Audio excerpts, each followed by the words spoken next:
Good morning and welcome to this Palm Sunday reflection.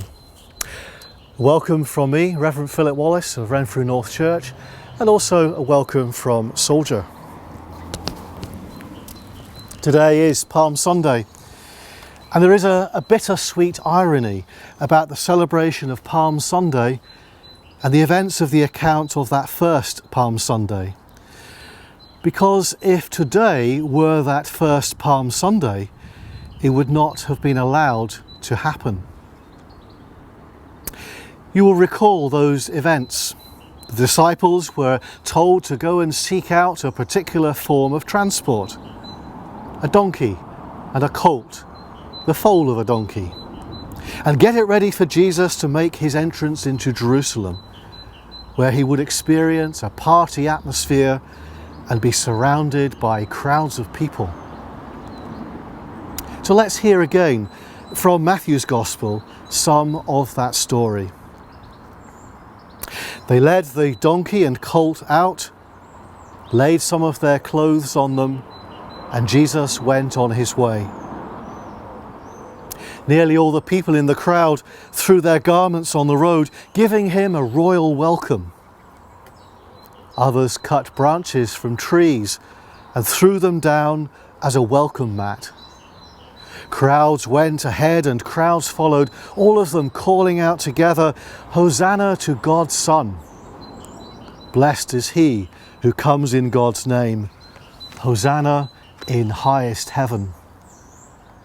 As he made his entrance into Jerusalem, the whole city was shaken. Unnerved, people were asking, "What's going on here? Who is this man?" The parade crowd answered, "This is the prophet Jesus, the one from Nazareth in Galilee." The whole city was stirred, the whole of Jerusalem, and you can imagine the crowds of thousands of people gathered there, excited. There is immense interest in this man, the man that they were expecting to save them from the Roman rulers. Today in Jerusalem, the roads are quiet. There are few people out and about, and like so many towns and cities throughout the world today, Jerusalem is in lockdown. No crowds today. No possibility of any palm branch waving crowds. We know why that is, and why we are rightly taking the precautions against the coronavirus as best we can. So, no crowds today. But actually we don't need them, because that first Palm Sunday has happened. Jesus has already come triumphantly into Jerusalem at the start of that Holy Week. And that was certainly a roller coaster of a week.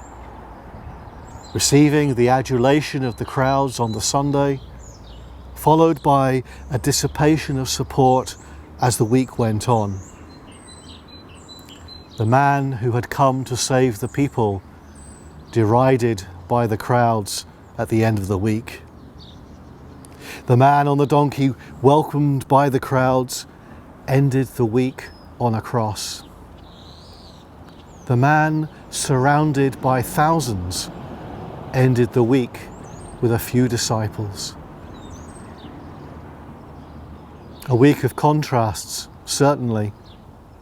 And on Good Friday this week, from another garden, this garden, we will reflect upon its significance. During this week, you could read for yourselves the account of the final days of Jesus, including that final meal that he spent with his friends before being hauled away to face trial. But for today, let's enjoy the moment of Palm Sunday as we join Jesus, as we imagine ourselves in the crowd, welcoming him, cheering him, hoping for great things with him. And we can play our part in the hope for the future in our prayers. For the past 2 Sundays, we have been encouraged nationally to join together in prayer at 7 p.m. And this week is no different. So please do set aside that time this evening and bring to God all the things that are on your mind, because He will listen. And join me again on Good Friday. But in the meantime, stay in, stay safe, stay well.